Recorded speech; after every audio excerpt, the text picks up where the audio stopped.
मसीह में आप सबकी सलामती हो। मेरा नाम दाऊद आशिर और आप देख रहे हैं डेली ब्रेड। दोस्तों, आज के टाइम पे जब आप किसी भी क्रिश्चियन शख्स को देखते हैं तो आपके जहन में पहला सवाल क्या आता है? हम किसी भी ईमानदार शख्स को देखें तो हमारे जहन में बिलखसूस पहला सवाल जो आता है वो ये है कि ये खुद को ईमानदार कहता है, लेकिन जो कुछ बाइबल में लिखा है उसमें से किसी चीज़ पर भी अमल नहीं करता, जो अपोस्टोलिक ट्रेडिशंस हैं। तो हम क्या इस चीज़ से फैसला करें, क्योंकि आजकल के दौर में पास्टर से लेके चर्च के सबसे छोटे तबके के लोगों तक कोई खुदा के कलाम को पूरे तौर पर उस पर नहीं चलता। तो क्या जो एक अपोस्टोलिक ट्रेडिशंस हैं वो आउटडेट हो चुकी हैं, वो ख़त्म हो चुकी हैं?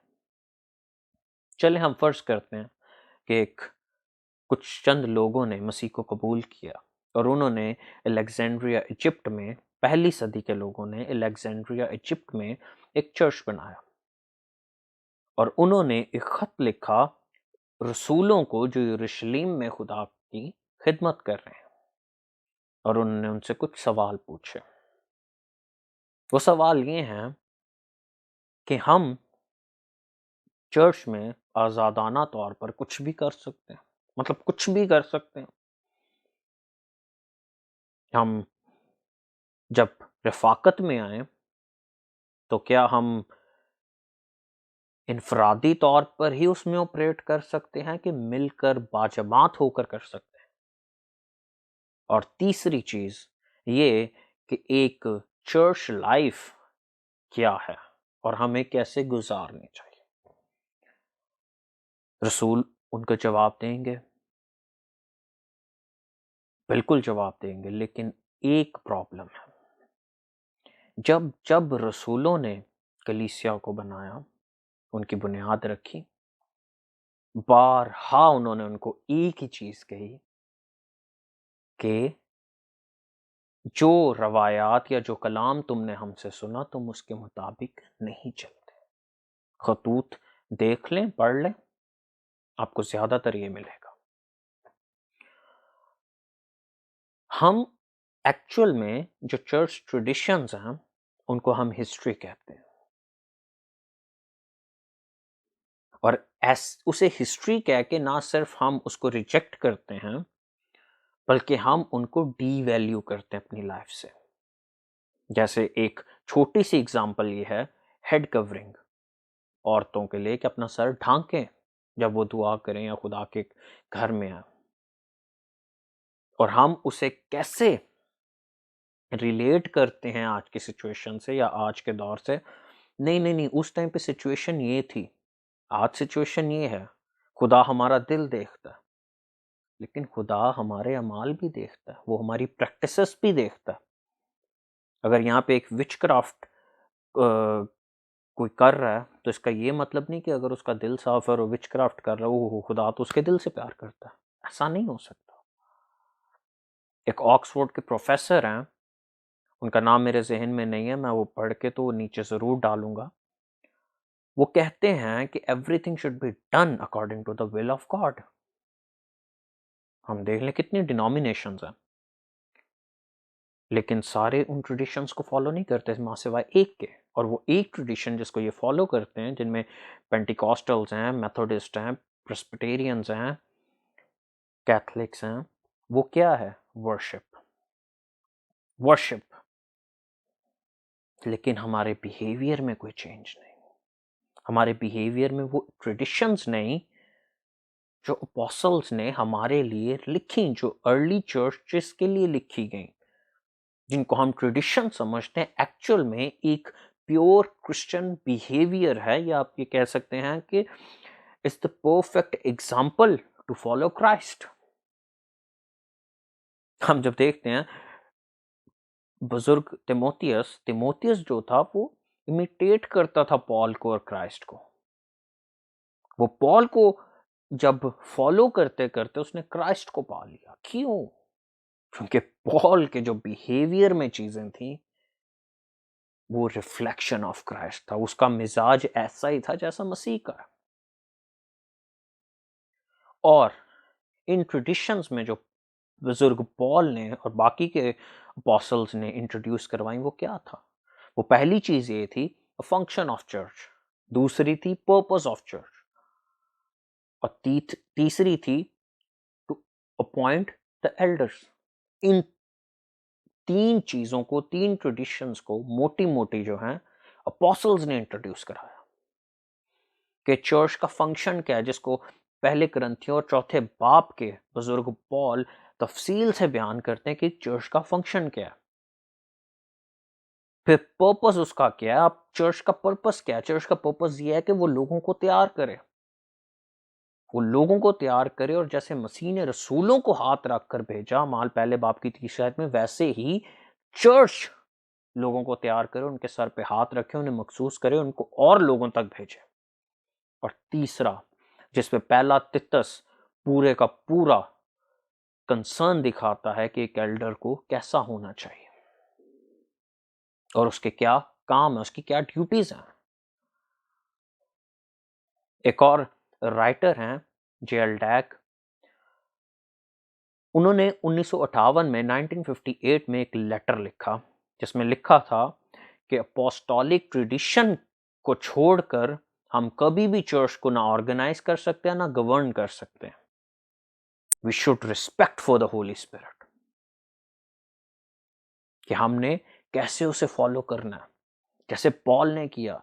पहले कुरिन्थियों की 11वें बाब की पहली आयत में वो क्या कहते हैं कि मेरी मानिंद बनो जैसे मैं मसीह की मानिंद बनूं। हम फॉलो को यहां तक ही समझते हैं कि हमने सुबह दुआ कर ली, रात को दुआ कर ली, हम मसीह को फॉलो कर रहे हैं, लेकिन नहीं, फॉलो हिम इन एवरीथिंग जैसे पॉल ने किया। फॉलो का क्या मतलब है? इसका मतलब है मिमिक करना, किसी को एग्जैक्ट मिमिक करना।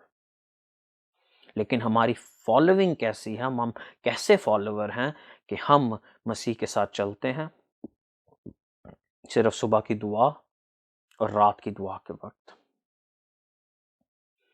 हमारे दिल नर्म नहीं, हम गॉसिप्स करना पसंद करते हैं, हम लोगों की बुराइयों को उछालते हैं, हम लोगों की खामियों को ढूंढते हैं so that we can make fun of them, हम उनको लॉफिंग पॉइंट बनाते हैं।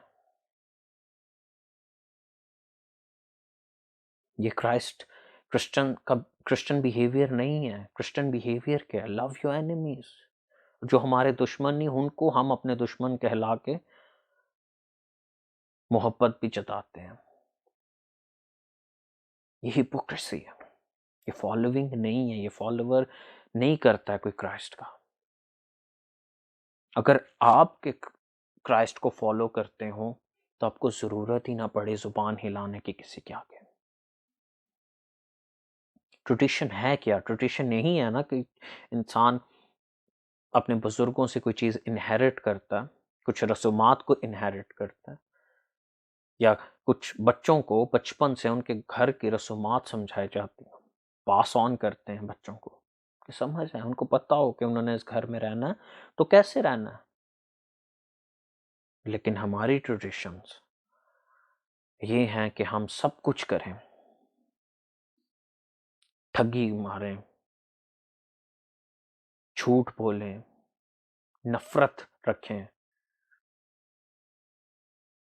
दगाबाजी करें, जिना करें, लेकिन स्टिल हम सुबह और रात की दुआ करें। So we are the follower of Christ.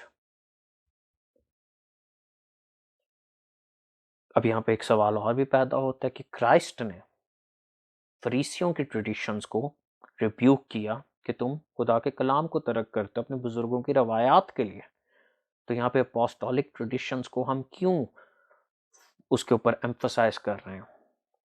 उसकी एक बुनियादी वजह यह है कि ट्रेडिशंस जो फरीसियों की थी वो खुदा के कलाम से बाहर थी, वो स्क्रिप्चर से बाहर थी। लेकिन जो अपोस्टोलिक ट्रेडिशंस थी वो ट्रेडिशन थी जो मसीह ने रसूलों को सिखाई थी। उसने रसूलों को उनकी तालीम दी थी, और वो कलाम से बाहर नहीं बल्कि वो कलाम का पार्ट थी, वो स्क्रिप्चर था, वो ट्रेडिशन स्क्रिप्चर था, वो एक थी।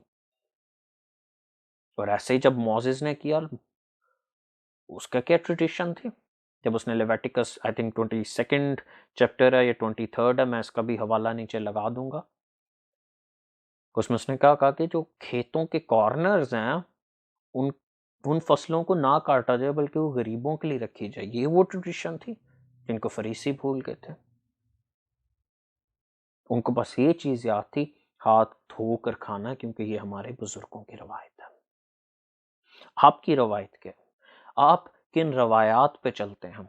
आप क्रिश्चियन ट्रेडिशंस को फॉलो करते हैं, आप बिब्लिकल ट्रेडिशंस को फॉलो करते हैं, कि आज भी आप अपने बुजुर्गों की उन रवायात को फॉलो करते हैं जिसमें लड़ाई झगड़ा है, जिसमें दुश्मनियां हैं, खानदानों के खानदान बर्बाद हो जाते हैं लेकिन उनकी दुश्मनी खत्म नहीं होती?